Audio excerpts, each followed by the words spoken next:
just pulled, like, we were just talking right before this podcast. It's like you just get pulled so many directions with me and my team. We're just talking right now. We got this and this and this and this. So then I'll have people hit me up in my DMs sometimes, and I'm like I'll read it and I'll forget about it. Yeah. Or they'll hit me up to be on the podcast and I'll forget about them. And so for me, it's like when someone hits me up like, hey, we have to like do this like right now, or I'll move on to the next thing and totally forget, and then I feel like an asshole. You're a busy man. I try to be. Like, I try to be, but it's busy, I enjoy doing these things. So it's like, but it's like anything else. It's like you stop posting them. You start, you start getting momentum. It's like you have to keep it up. It's almost it's tough. It is tough, yeah. Because you're like basically like, because in today's like market, everybody wants content like as soon as possible, and it's hard because like it's got to be quality. Well, even like for you, like you dropping a song a week, like maybe one of those pops off, but it's like, what if one of them sucks like really bad? Oh no, and then I've deleted a few. And then you're like, that was trash. And they were really bad. I'm like I remember that was like the Gary Vee approach. Like, you should be posting one song a week or one song a day or something like that. That's ridiculous. I'm like, Gary, stop. Like, you've never written a song before. You don't know how hard it is. Like, I know. Come on, bro. Well, you know him. He's like a train engine. Just when he gets worked up, he's like, all right. I've actually stopped following a lot of. I not stopped following. He's just too much for me now. I've kind of backed off of him. He was someone that really helped me in the beginning, but now it's like, I don't know, with the NFTs and all that's like stuff. I'm just not in that space. I'm like, I don't really care. I know. Well, that's actually kind of fizzled out. Now AI is the AI is in it. And then that's the other thing too. Everyone wants to talk about AI this and AI that and AI. Like in our world, it's like, how can AI? And I'm like, you don't even know how to basically use an email correctly, and you want to start putting AI into your stuff. Like, let's worry about email. This show is sponsored by Resilient Real Estate Group, powered by EXP. So, you're thinking about buying and selling soon? Yes, we know you probably know a realtor, your mom's best friend's cousin's neighbor who puts her face on the local shopping cart. But you know what? Our friends at Resilient Real Estate Group have helped hundreds of thousands of people sell houses over the years, and they definitely know what they're doing based on their 5-star review on Google and Zillow. So it doesn't matter if you're looking to buy $1 million house or a fixer-upper. Make sure the next time you're thinking about buying and selling real estate, you give our friends a call over at Resilient Real Estate Group. And now we're back to the show. So fun fact, Adam, if you look me up, my nephew runs this like fan page for me on YouTube, right? What a nice guy. I love him. Yeah. Shout out to you, Doy. So he runs this and he posts every day. So he does like the kids like that, like slowed reverb, remix thing. He posts every day one of my songs, like remixed. Really? Right? Every day. And they pick up sometimes. And then he started getting a little ballsy. So he would do AI covers. Oh, really? And he'll put celebrities on my songs. And like, people get pissed. Like, it's so funny. Like, he did like Kanye covering one of my songs, and the funny thing is, people were like, "Man, Kanye would say, who the hell is this guy?" But it got views, And like, he did like a Bad Bunny on my reggaeton song. He had Bad Bunny on the feature. Nice. Ariana Grande. See, that's the question: is what's gonna happen with that stuff? I know. It was weird to hear that. Like, The Weeknd singing Hot Fever was so strange to me. That's what I'm saying. That was like really weird. What ends up happening to that? But and then the crazy part about it is, if you're a songwriter and you write a song, you could literally it'll blow up. You could literally have someone like that sing it, and you could give it to him and be like, "This is what this song will sound like." Yeah. And then do who gets the rights to that song? So say it blows up. Yeah. Does Kanye get it, or does the writer get it, or that's a good question. That's a good question. I don't know. And then the other crazy part about it is like, would that song probably would not blown up if it wasn't Kanye. And then it kind of shows you that the person behind the song really makes this song because they have credibility. Yeah. Or if that was someone else, it wouldn't be that big. Yeah. I saw recently there's a guy named Jake, who actually, he was a songwriter in the industry, and he even like did a fake Drake Weeknd cover or song. Yeah. And it blew up. It did better than, if you probably heard it, right? Yeah. And it did better than the freaking, than the song Drake just put out. Yeah. So that just kind of shows you, like we're in this really weird time right now. Weird space. I mean, and the weird space is like, now that those people's voices have been like kind of like locked in, they're kind of like, not useless, but it's like people can now make songs for Drake. Drake doesn't even have to sing it. Yeah. And it could blow up for him. Yeah. So like I'm hoping, after I make it, I was going to sign something where like when I die, you're not going to like, I'll be damned. Even if my grandkids use my voice as like, they're going to make a song out of my voice and I'm dead. You know what I mean? 'Cause that's freaky. It's like, it's crazy. You're making someone say something that they're not even like alive to say it. You know what I mean? Yeah. It's weird. It's a space that we don't know about, have no idea. I'll tell you what, there's this guy, I can't remember his name. He's a white kid, a rapper-ish. And he was doing something cool. He was spinning the globe on Instagram and then picking a spot and then finding a musician in that area and then collabing with them. That's really cool. I'll give you the guy's name. It was pretty sick. Like he would spin it and then but what made him so cool is his music videos were like on Instagram. They do like reels. Yeah. And he would pretend to be the singer, the producer, and then like his weird brother. And then like it was like almost like a 60-second or 30-second kind of like skit with his song in it, which then led you into want to listen. But yeah, That's really cool. The spinning a globe thing was cool. That is really cool. You gotta send that to me. He'd spin it and find a place, and then he would like go and search for someone who's popping over there, and then he would like go back and forth, and then he'd make a song with them. Now he has to like point at like Antarctica. Yeah, trying to find yeah. He's like, find somebody there. We're done playing this game.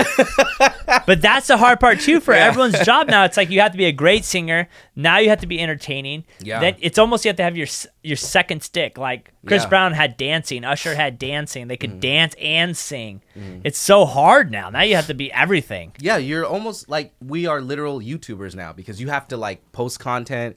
You gotta be funny. Be in the studio. You gotta be funny, entertaining. Yeah. Like on TikTok, like my biggest TikTok right now thus far is a Drake meme where we did the whole Drake at the club thing. Oh, okay. But like I'm eating a pie and then like he smashes it in my face, right? That did really well. People love that. I'm like, all right, y'all want me to like meme myself, you know what I mean? I think it's just we live in this really interesting time where it's like, everything's content driven. Like people want to see those 15-second clips. They want to see inspiration, you know? Do you think I don't think someone like Eminem would have done if he was coming out now because he's so like a quiet guy and whatever. Oh, yeah. I don't think he could have stepped into the space today. No. Reclusive types, no. And how culture is nowadays, his raps would have never been able to have been allowed. Him making like homophobic statements in his raps would have like no one ever would have signed him nowadays. He would have been canceled a long time ago. Yeah, no, that would have not. But like him, like he's no one ever sees him. Then he comes out and drops an album, then goes away. He just disappears, comes back out, drops an album, goes away. Like it's crazy. Yeah, that business type, the reclusive artist, it just doesn't work anymore. Doesn't. People want transparency. You know, they want transparency. They want to feel connected to you. Because they're going to connect with someone else. Exactly. It's almost that it's almost what they need. And it's hard as an artist, and I would think it's like back in the day, it was like TRL was the only thing you had to do. You know what I mean? Like TRL, like you went on TRL, you dropped a single, you went on TRL. Yep. Hey, what's up, everyone? You listen for 3 songs, you're like, I'm out. Yep. You maybe high five everyone out. Now it's like camera crew following you. You gotta like, hey guys, woke up. Like, what's up? Blah blah blah. Like I have to I tweet. I've been trying to. I do like doing this though. Like I usually tweet every morning. You tweet? Morning, yeah. I can't get on the Twitter game. I'm telling you, I'm literally like a cyborg. Like I'm like there's like the TikTok like cable, there's like the Twitter cable, Instagram, but it can be tough, you know, especially with like shorts and like short form content. And then changing it for the platform that you need it on. Yeah. Like I had the TikToker I had on was Jay from Riverside, Jay from the Riv. Okay. And he does like skits and whatever, and he gets like he's getting like 1 million views. You know, nice. he gets a million of views. Shout out to Jay. Yeah, Jay. Like, but like I asked him, I'm like, he's like, dude, it's I gotta like continue to think of funny skits and content for the river, like Inland Empire, and like he's like, it's not always easy. It's hard. You know, and you got to be interesting. Like people like you can kind of like with TikTok, you can kind of get away with like okay, like I don't know, I'm brushing my teeth. It's just like, is there irony in it? So that makes people want to click it, or like ha ha ha, you know, like, or they'll like meme it, you know, like brush, me before my date or something. I'm just not a funny guy, like on that space. Like I know a buddy who's a realtor who's like really funny with skits. And I'm like, dude, you should be doing way more. Like you're actually really funny. Your skits are funny and all this stuff. And and I'm just not. And but you got to put one out every day. Yeah. And I told him, I'm like, you can't put one out once a month. Yeah. You got to put one out at least once every 3 days. Or like at the latest, like a week. Yeah. Because like okay, our good example of this, the podcast that we did years ago. When I posted that little clip of me talking about like, believe in yourself and stuff like that, and you put that inspirational music behind it, people love that. Love it. They're like, oh yeah. Like, feel when it. I posted that clip, people are like, yo, when are you gonna do more podcasts? Yeah. Someone's like, oh, I was in the gym and that made me go harder. And it's like, okay, like. Well, we just got lucky. We have this AI now that will literally take this whole podcast and pull clips from it. Oh, the Opus thing, right? Yes. Yeah. Okay. It's like that has saved us so much now that we don't have to have someone on my team go through it and pick the clips out. Now AI just does it. Yeah. Oh God, it saves me so much. There you go. Saves you time. Saves me time. Like you're that. A busy guy. So. Well, but then it's like, because like the AI will always be the same AI. So it's not with human nature. It's like, well, that's interesting to me, but not interesting to other people, or that something that could be interesting to other people is not interesting to me. AI, there's no emotion behind it. However the algorithm works, it's going to be consistent. Yeah. So luckily for us, it's like, okay, that's a consistent thing. Yeah. But it just cuts down on, something that used to take us 2-3 hours to pull clips from podcasts now takes 15 minutes. So fun, right? Yeah, right? Thank God. But it's because it's like maybe not everyone's going to watch an hour podcast, but if I can take 10 clips from one podcast and then slowly drip that out, like that'll help us out so much on creating more content. Yeah, and that's going to drive your engagement. Let me ask you this. If you weren't in this space, say you worked a 9 to 5 and you were, say you worked at Target, listening to someone else's song on the radio, but like, would you have social? No, that's a good question. I've said that before. I probably would just be more low key. I would never have it. Yeah. I tell people all the time, like, if this was not my job, yeah. I wouldn't have any of it. Yeah, I don't blame you. I think it's nice to have privacy, Yeah. When you're a regular person, like, embrace that, Like, I just don't, I always wonder, like, who are you showing off to? Exactly. Thank you. Like, I agree. Like, literally, what are you, who are you showing off to to care random people liking your stuff? Unless it's like close friends and family, and that's a way you want to share your intimate moments with them, and graduations and birthdays and things like that. But like outside of that, like having your 2,000 people that you don't even know, half of them follow you and like your stuff. Like, I just don't understand I'm just happy I don't live in that life where I feel like I have to do that. Yeah. Yeah. Or like even like public figures that private their accounts, but like to me that's strange, because I'm just like, isn't it, you're a public figure, you're supposed to be, that's what you're supposed to be here to do. Yeah, why do I need to like request to know your music or your content, your videos? Like, I think that's a little strange. I think it's the way to do it is I think they do it so they can see how many people are like seeing caring. it. Yeah, carrying it, seeing it. I don't know, but followers don't really matter anymore. It's all about engagement, views and comments, and like everything is now separating into niches. Like people like, what's your niche? Like, what do people care about? For me, it was like I've always just wanted to feel like I was doing pop music in a hip hop space, but just making accessible hip hop for anybody to enjoy. That was always my goal. Like from the beginning, like I just like to make. Like, it's almost like I'm like a rapping Bruno Mars. You know what I mean? Yeah. Like, I'm like, like hip-hop's Bruno Mars, basically. Well, it's more neutral. Yeah, yeah. Oh, yeah. It's more like it's going to be there for like the long... we just went to went to a festival over the weekend, and I was joking today because it was a country western, and I don't like country. And I was just like, nah. And they're like, do you have a good time? I was like, eh. And they're like, what? And I'm like, it's just all the same. Like, it's all the same. Like, there's no genres. It's like they're talking about their dog, and now they're talking about their dog. They're talking about their Ford pickup truck, and now talking about their Ford pickup truck. Right? But the great thing about that is if you do well in that space, you can last so much longer, because it's not like you all of a sudden went from, I like what year? How old are you? 30. Okay, so I'm 36. So I graduated in 05. So I love throwing like, on Pandora, I'll throw like 05 prom mix on there, right? So they're like jamming back in the stuff we used to listen in high school. And like back then it was like Ja Rule and 50 and things like that. Oh, yeah. And then like I'll drop into like 2010. And then it was like a lot of like no one really cared about the words, and it was more beat. And then early, 2019, it was like Lil Zane and Lil Xanax and all these people, whatever. It was really the beat. And then it was like mumble rapping, and then it was, so it's like that. It's like so generational, like.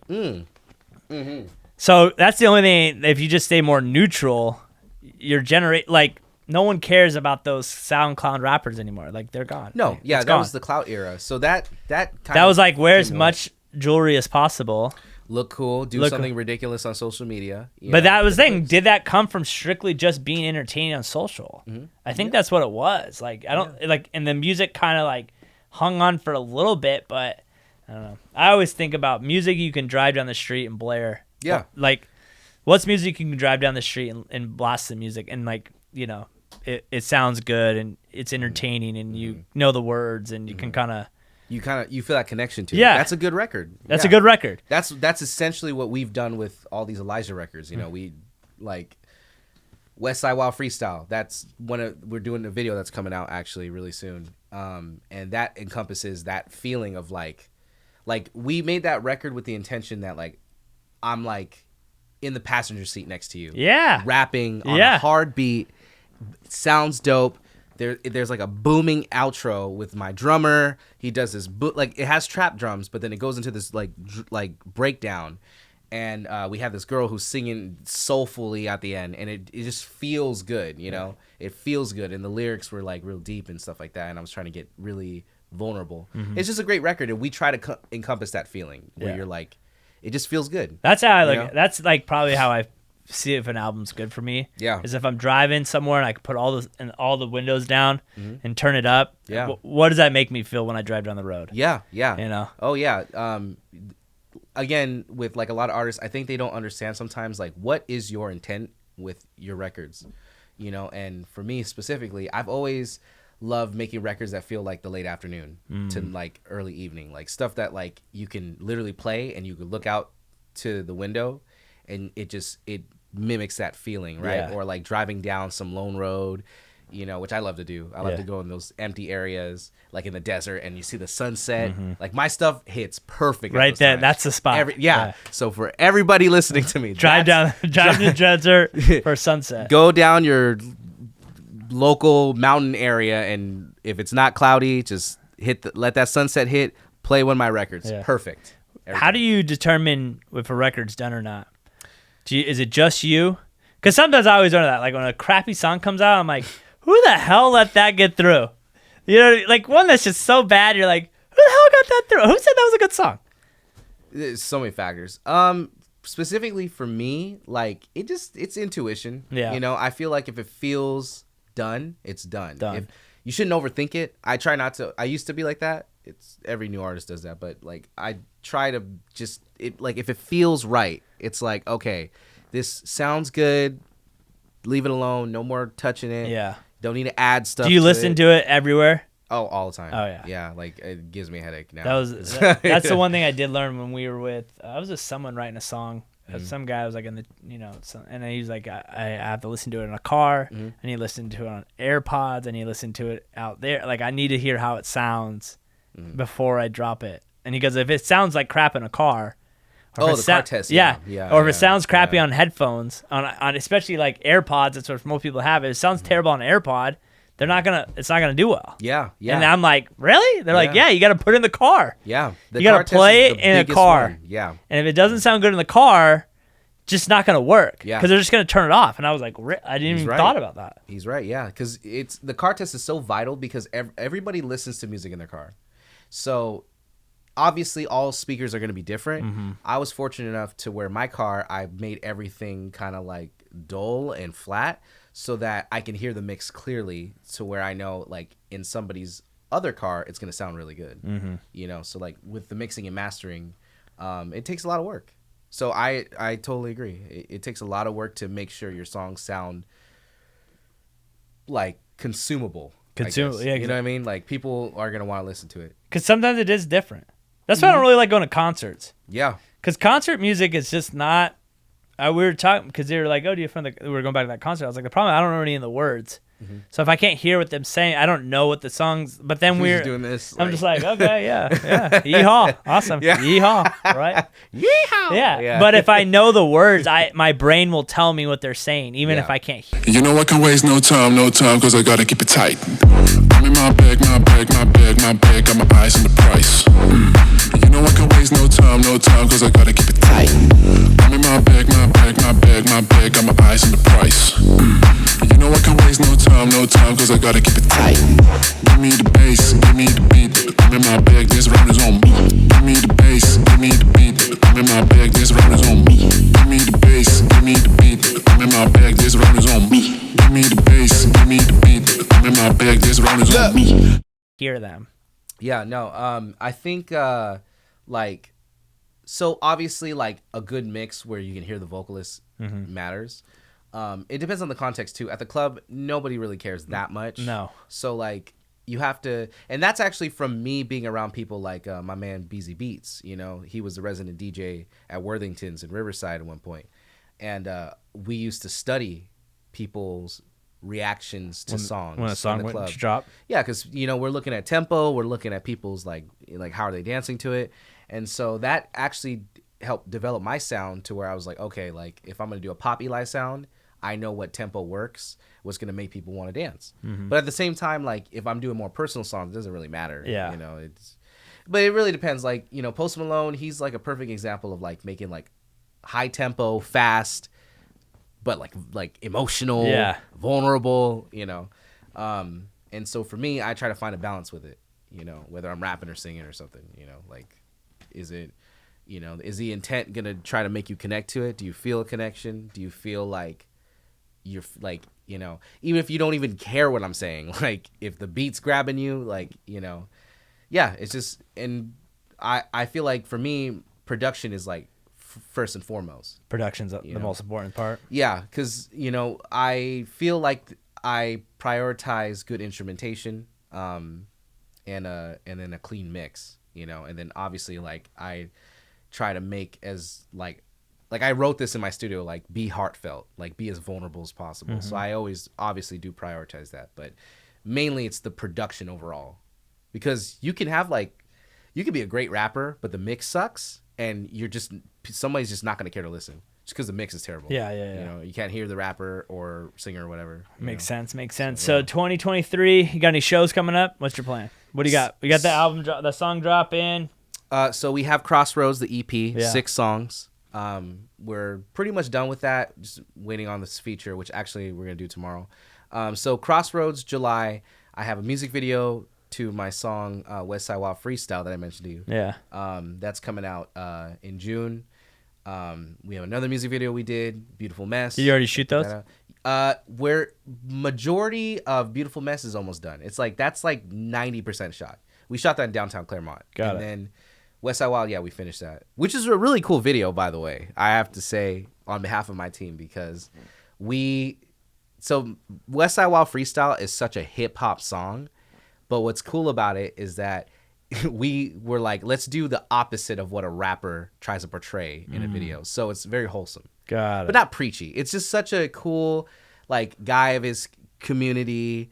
You know, I go to like the liquor store to see an old friend. I'm like in the barber shop. I go to a nursing home. Like, you know, I'm seeing all these people rapping. I'm like I'm not flexing a car. I'm driving my Corolla. You know what I mean? Like, just very down to earth. Like, we wanted to make people feel like this is a dope song, but like, I'm like you, you know, I'm you, basically, like the regular average 9-to-5 person, you know, working hard. So I'm really excited about that one, just because I love breaking the rules of what a rapper is supposed to be. Yeah. You know, got 10,000 chains, and I got a diamond piece in my tooth, and I'm, you know, I got all these girls and stuff. It's like, you know, the girls in the video are senior citizens. You know what I mean?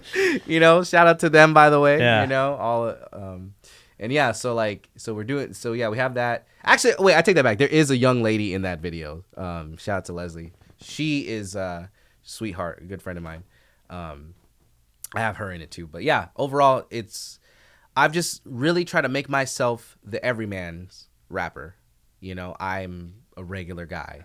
Even if I get to that level, if I were to like eclipse and explode into like a Drake level, like I'd still want to come off like I really am just a regular person. I don't ever want to make myself seem like bigger in the sense of like you feel like you can't connect to me because you know, like I'm a millionaire now, I'm a billionaire, whatever. Yeah, it's. You know? I think his issue is I think he gets bullied by people, and they're like, you need to tougher. No, tougher. Yeah. You change your style up or whatever. And I'm like, dude, just stick with the works. Yeah. You just like who like. Why do you have to like all of a sudden like try to be this like tough rapper? Yeah, no, you're not. Yeah. Just stick with what you do good. I literally tell people I'm not from the hood. Like, you know, my dad came from the hood and wanted me to get away from that. So going back and making I know, like I'm gonna go back and, you know, like start toting a gun, you know, I got my heater, like no, like all my steppers around me. No, like I'm just a regular guy. I try to make good music, try to entertain you, make you feel good. You know, and I just stay true to me. I don't know, like there's not really much of a gimmick. I mean, you know, I guess the most gimmicky thing is working with like really different musicians of different genres, which by the way, if I can plug this into, plug it. So my best friend Michael Tukes has a studio actually locally here in Riverside, Tukes Studios, and we are planning to do an unplugged session. So we're gonna film this like, so when my EP comes out, there's 2 songs I plan to do with my band. We're gonna do like a really stripped down, very high quality, you know, filmed acoustic version of 2 of my songs from that project. And then we also want to do, we were planning this actually last year, but we also want to do, we want to work with Ruth, who's the program director at UCR. We want to do a live ensemble version of my song Hot Fever with string players. That's cool. So we want to work with the students, and Ruth was all for it. We've already spoken to her. She was just telling me when we can set this up. But I want to do that too and have it as an event for fans and people locally to come through. So you can buy a cheap ticket, you know, bring your friends and family, and we'll do this live orchestra and filmed live orchestra version of Hot Fever. At RCC, you think, or? At the Tukes Studios. Is that big? Yeah, it's that big. So, wow. Yeah, so definitely, which by the way, any creatives locally, check out that place. You can Google it. Super dope place. Great reviews. People love that place. It's that big. It's that big. You gotta check it out. I'll check it out. I want you to actually. I'm trying to get Michael on here. Yeah, come on through. Well-spoken dude, very cool. I've known him for 15 years. He wasn't the guy that was at the last one, was he? No, that was his brother actually. Oh, that's his brother. So, but yeah, Michael Tukes. Yeah, shout out to him. We're gonna be doing something in the studio for the stripped down, unplugged songs, and then with the orchestra, which very excited for. I really want to get my community involved, and like what rappers do something like what I mean, like weren't you doing lives during COVID too a lot? Weren't you doing lives like live raps or live? Yes, I used to do Majestic Mondays, I think it was, and I was doing these little clips of me rapping over beats, and people actually like that. You were going live every week. Yeah. Yes. Yeah, and I was that. I think people forget because I sing a lot that like I come from rapping because like. I was around a lot of battle rappers. That's a fun fact, actually.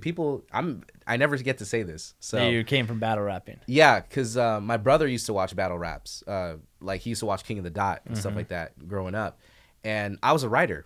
So before I even knew how to make beats, I used to write poetry all the time. And then when I started to develop myself and I was around BZ Beats, he used to have all these battle rappers come to his house. And I used to sleep in his couch on the studio. We used to have this thing, we used to call it boot camp. So it was like these guys were tough. They used to tell me like how to rap. They wanted me to seem like I don't know how to like rap at all. But then like I'll come in with like a hard 16 and I learn from them. So people get shocked when they hear my rap records. They're like, "What?" I remember that. Was it?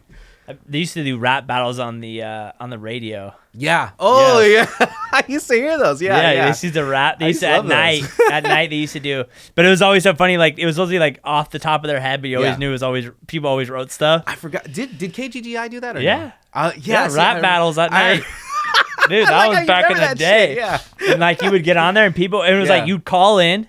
Yeah. And you would rap battle people, and they would call in, and then whoever won, then they'd go to the next person, and then I forgot about that, man. Dude. But that was so that was my thing. Like obviously like watching, which actually funny thing, I met him last year, but through my ex. But I actually ended up meeting Timothy De La Ghetto, who did the Wild Now. Yeah. Yeah. My ex was good friends with him, so she invited me to this event. It was like I don't know, it was like a birthday party or something. But yeah, he invited her, and then she brought me, and then I met him. Really nice guy.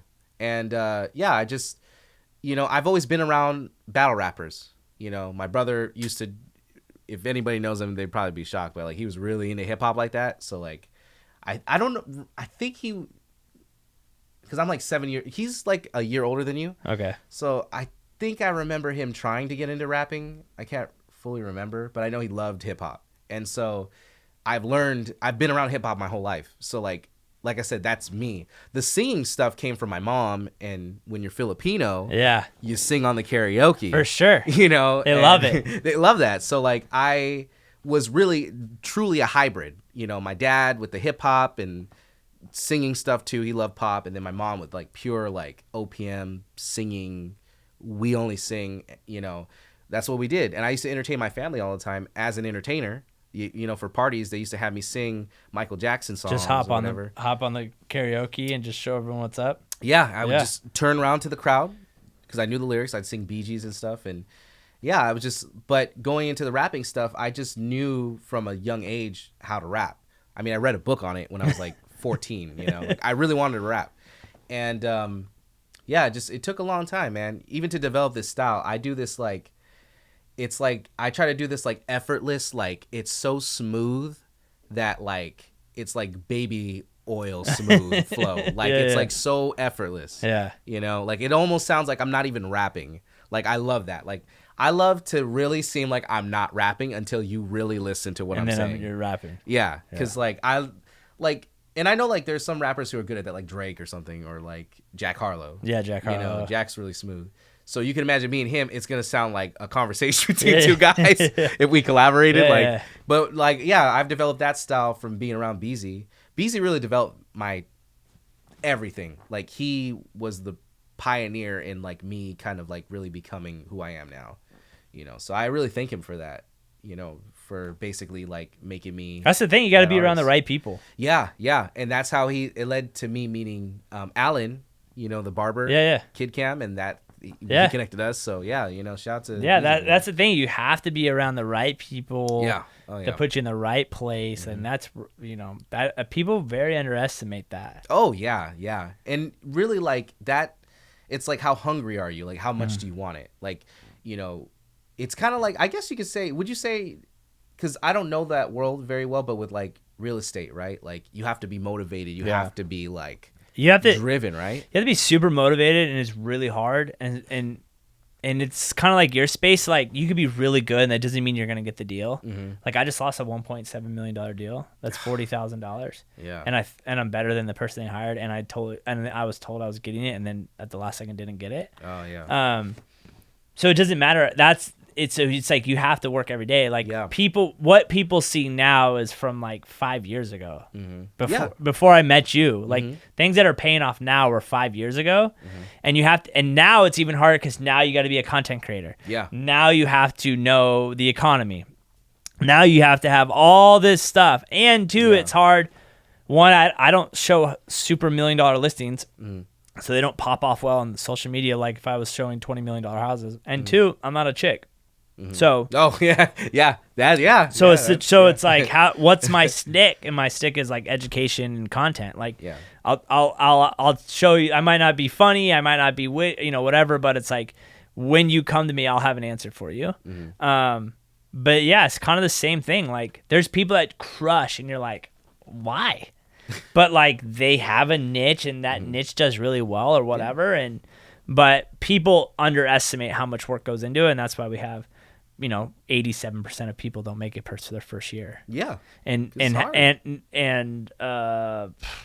average agent does 5 deals a year. So your average agent's making like $30,000 a year. Mm-hmm. So you'd make more money working at McDonald's. Yeah. But the people who do well are on this level, and you think like, oh, I'm going to be driving a Range Rover, I'm going to be doing this, and I'm going to be wearing suits, and it's like, dude, that's such a small number of people to think that you're going to be that person unless you have to. And the same thing, they don't put themselves around the right people. Mm-hmm. They want to make all the money. They don't want to give anyone money. And it's like kind of like a musician. It's like you want to sign into the record deal because the record has all the power. Same thing as you sign underneath the right person. Yeah, you're going to give them money, but they're going to teach you the way that hopefully one day you can just go out on your own. Yeah, and there's nothing wrong with even trying to be like independent too. Yeah, in that sense of like you look at somebody who's like somebody who runs their own real estate company, right? Or somebody who's indie as a musician, right? I was indie. So, yeah. Like I've almost been indie my whole career. But indie also then goes to you're making every decision. Like you're doing everything. You're doing the marketing. Yeah. You're doing the mixing. Yep. You're doing the songwriting. Yep. You're finding all the people. All of that. So if you don't think you have the skill set to find all those people, you got to go work with someone that already has those people. Yeah. Like that's what it takes is you can't, if you don't have the ability to do all those tasks, you're going to have to pay someone. Mm-hmm. Or you're also paying those people anyways. Like these people don't work for me for free. Yeah. Like Adrian, I pay all these people here. So it's like either way, it comes out of your pocket. Yeah. But that's essentially being an entrepreneur. It's like an entrepreneurship. You're basically like you're self-made and you're self-employed and you're your own boss. And in a way, it's like you're kind of like you have to have your hands on everything. Everything. And people don't understand that sometimes because they think like, oh, if I'm independent, then all I have to do is just like, I don't know, like I'll have my big break in whatever you're Indian, and it's not how it works. Or I'm gonna make $250,000 a year and spend no money. Yeah, no, that's not gonna happen. Like I tell people all the time, like it's like it is not. You think there's all profit and not like there's a reason why it's called a profit and loss statement. Yes, profit and loss statement. It's not just a profit statement. It's profit and loss. I feel like people just look too much in the ROI. Yes, like like they already think they got ROI. They think gross and not net. Yeah, they think gross income, not net income. They think gross and not net. They're like, I'm gonna make blank amount of dollars. Okay, after it's all said and done, what do you walk away with? Exactly. Yeah, and two, like, the reason why I hate social media is like if everyone. I would say like if everyone had their checking account across their chest, like people would act differently. They would. Absolutely. If you knew how much was in someone's checking account, even me sometimes, like I have some losses and like some mistakes have cost a lot of money and we have to battle our way out of it. And sometimes we're eating top of ramen. Yeah. It is what it is, and like, but it's life, and the difference is when it gets hard, do you show up the next day? Yep. And that is the difference. Yep. That will make you successful or not. When it is hard, what do you do? For me, I almost enjoy the hard moments because I know I can get out of it, and I know I'm going to work harder, and I know something magical has come out of it because it always does. Or are you someone that quits? Yeah. That's it. Yeah. When you make a song and it doesn't do well, do you write another song the next day, or do you just go, I'm out, I'm done? And that is what the difference is. Well, and that's the drive, right? Yes. So like to add on to what you're saying here, I believe that so in life, right, we have our ups and downs. Yes. Okay. A lot of people who experience the downs, especially when they have those high expectations in their work, whatever they're pursuing, whether it's real estate, music, anything, art, anything, right? Culinary, like whenever you're pursuing something and you expect too much early on and it doesn't go the way you want and you get discouraged like that. And I feel like a lot of people don't understand that. I think if you really love it, you're gonna, you'll feel bad, right? We're human. But at the same time, like take a moment to sort of like have gratitude in yourself because, hey, this is a learning experience. I learned something from this. Okay, so I didn't make that sale, or my song didn't do as hot as I expected. And you know what? I'm going to bounce back from this, and I'm going to be grateful at the lowest points because eventually I'll reach that high point, and I'll know how to appreciate it more. You know I can waste no time, cause I gotta keep it tight. I'm in my bag, got my eyes on the price. You know I can waste no time, cause I gotta keep it tight. I'm in my bag, got my eyes on the price. You know I can waste no time, cause I gotta keep it tight. Give me the bass, give me the beat. I'm in my bag, this round is on me. Give me the bass, give me the beat. I'm in my bag, this round is on me. Give me the bass, give me the beat. I'm in my bag, this round is on me. Give me the bass, give me the beat. I'm in my bag, this round is on me. Yeah, and or why do you expect yourself to come out of the blocks hot? Yeah. And think you're just like I tell people all the time. I'm like, you just think you're gonna come into real estate and make 6 figures in your first year. If you make, we did a panel talk on Thursday, and I love this number, but 18% of people in the United States make over 6 figures. Only 18%. 18%. That's it. You would think it's 50. Yeah. 18%. That's all the number is. Low. It's really low. Oh my goodness. 18%. So when people think, oh, I'm gonna go make 6 figures. Okay, you're gonna be in the top 18% in all of the United States. Got it. And yeah.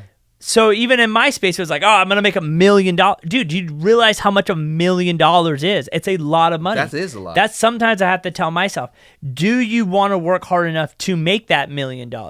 Like, do you want to handle the stress that comes with making that money? Yeah. There's a level to it that most people, the reason why it's only 18% is most people cannot mentally or physically or emotionally handle what it takes to make that number. Yeah. It's it. It's like, hard. take the feelings away from it. It's just, it's stats. It's a number. Take it away.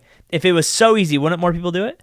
Oh, yeah. 100%. Yeah, absolutely. If it was so easy, wouldn't more people, like, sometimes, and I have to give myself grace to think, like, last year was a shitty year. This year will probably be pretty good, but we're bouncing back from last year. So you went through the lows, right? Last year was a big low. Like, we've gone through low. 2020, when we couldn't work, was a huge low. Then it went crazy. And then 2022, really big low.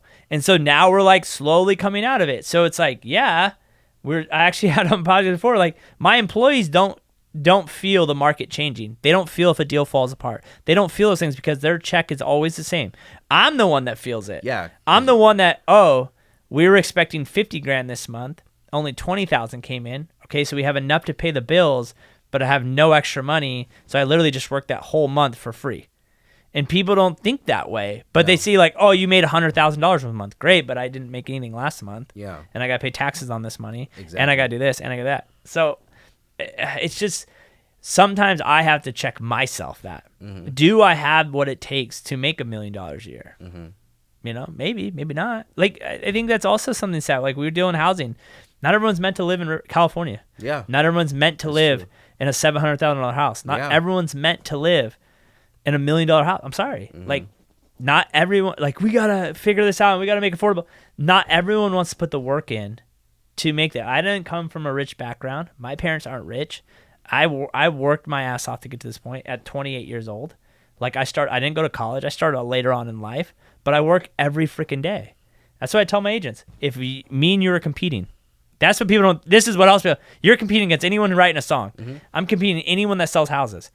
If I'm showing up every day and you're not showing up every single day, why do you think you're going to beat me? Exactly. You're just not. You're not. Unless you are super, especially your world, it'd be like, if you're super gifted or have some little whatever that is, great. But if you're not showing up every single day, someone else is. Exactly. And you are competing against that person. Yeah. You are. So when you're not winning, you got to check yourself and be like, am I showing up every day? Mm-hmm. Like, even right now, I told my team, I'm like, I'm not working enough. They're like, what are you talking about? We have all this going on. I'm like, I know, but I'm not doing this, what I want to be doing enough. And I need to figure out how to put that on the pedestal where I do it enough. Even though we're super busy and we have all this stuff happening, and what I need to be doing, I'm not doing. And that's the tough. It's that that's that drive in you, man. Yeah. It's a sickness. It's literally, it's disgusting. It's literally, we're deranged. Sometimes I question myself, like, why didn't I just go to a 9 to 5? Right. No office, none of this stuff. I could be living a good life. But you start realizing that people don't process this because that they've never been through it. But I've been sleeping on floors before. Mm-hmm. Same here. And I've made 6 figures. Okay, maybe not that, but yeah. Okay, I can't relate to that, but dude, yeah. I mean, I try to be very honest with people, and it's like I used to make like $38,000 a year for 10 years of my life, chasing the dream, and then I got fired, and then I went into real estate and made 6 figures my first year, and it was great. My life was like, whoa, making more. I made more in 1 week once than I made a whole year the year before. I was like, whoa. Jeez. But then I doubled that the next year, 250, and life changed a little bit, but not a lot. And then I have doubled that one before, not last year, but I have doubled that number. Yeah. And it doesn't change that much. Mm-hmm. And that's what I want people to realize. You think, oh, if I only made $500,000 a year in my life, it really doesn't change that much. Yeah. You know, if you can get to that 6-figure number and keep your expenses low and you live a good life, whatever, if you go from 150 to 250, it doesn't change that much. If you go from 250, I think you get to $1 million. I think that really, like 750 to $1 million, I think that's the big jump. But 100 to 200, it's not that big of a difference, man. Yeah. After you pay your taxes on that money, it's not that big of a difference. Yeah, exactly. I hate when people don't want to have these conversations, but the reason I tell these people, because you think, oh, if I just made that much more, my life would change. It won't. It doesn't change that much. No. It really doesn't. Because especially when you're a business owner, then it comes, you get busier, so then you have staff, you pay more taxes, you have to spend more money, so then you go like, oh my God, I'm doing all this extra work for like, maybe like half of that, like for an extra $50,000 a year, like is it really worth it? But then you love the game, so I love my staff. I love knowing that I pay their bills, and if they're they have a livelihood because of me. Yeah, like I'm able to provide more than just myself. It's a good feeling. I'm sure it is, because I think you're a natural born hustler. Yeah, and so hustlers are the types to be providers, right? So we are, because I'm in the same boat as you, brother. Like I have people who work for me, and I'm always thinking in the back of my head, like, how can I improve their life? All of us, everything, because it's on us. It's on us. You know, we are the leader. It's on us, yeah. And that's why CEOs and business owners make the most money. Yeah. Because without them, there is no job. There is no company. Like without you singing, there's no album. Exactly. No album. There's no product. There's no product, which then means no job, which means no money, which means you don't have a job. Exactly. Like, I'm sorry to say that, but that is the truth. Yeah.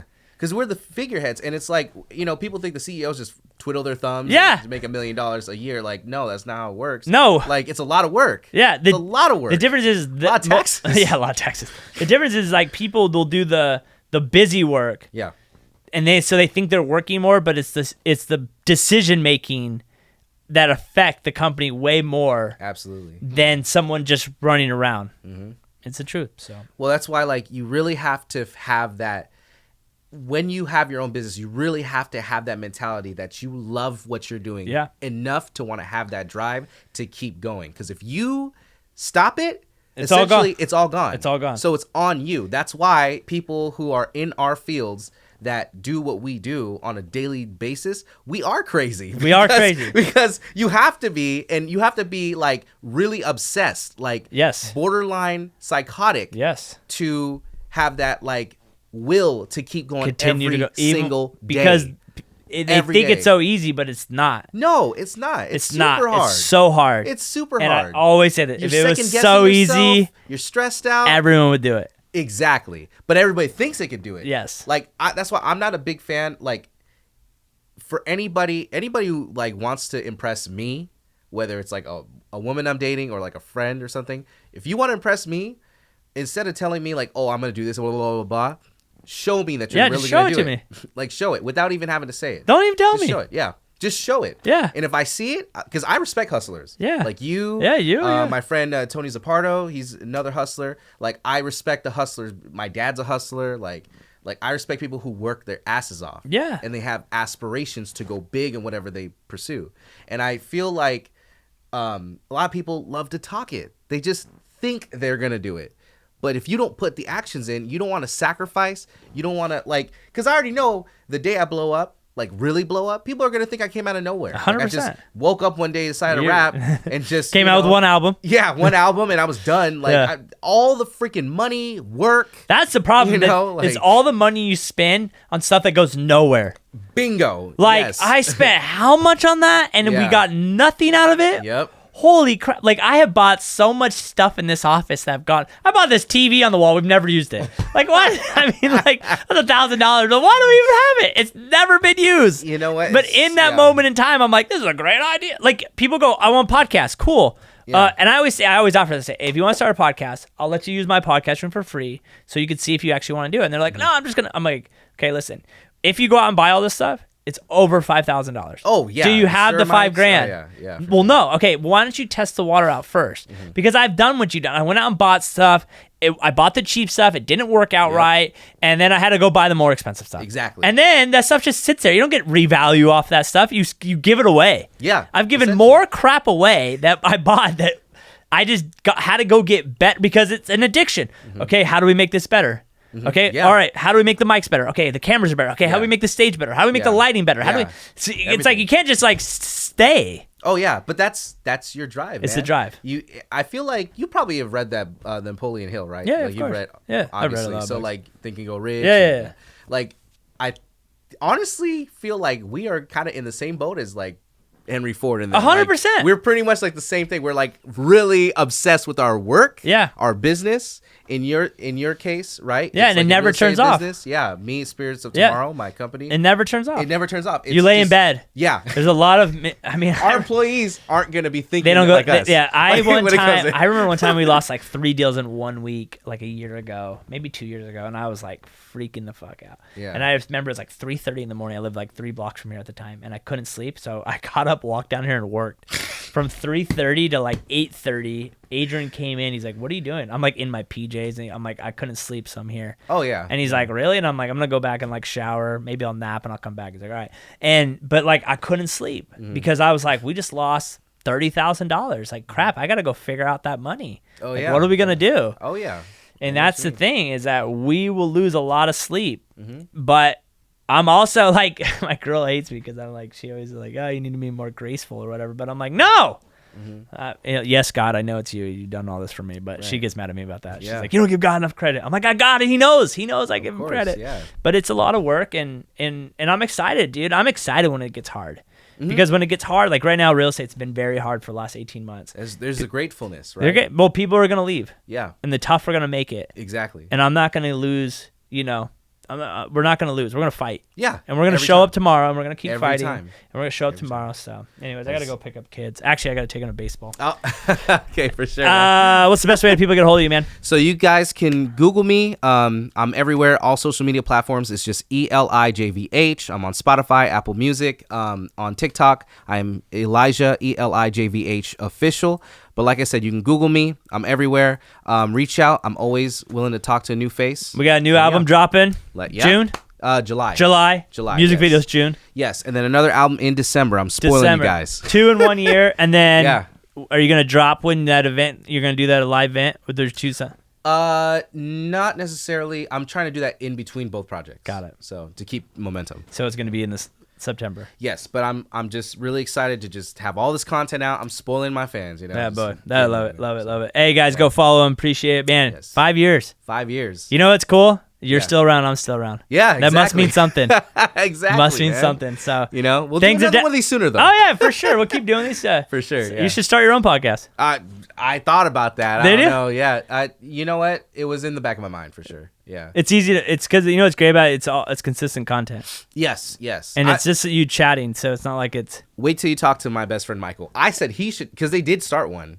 But I was like, you should just like commit, like it's so. But it's a lot of work. Yeah. So, anyways, guys, go follow him, go like his stuff, go buy his albums, go support the locals, and text them. Peace. Thank you for your support.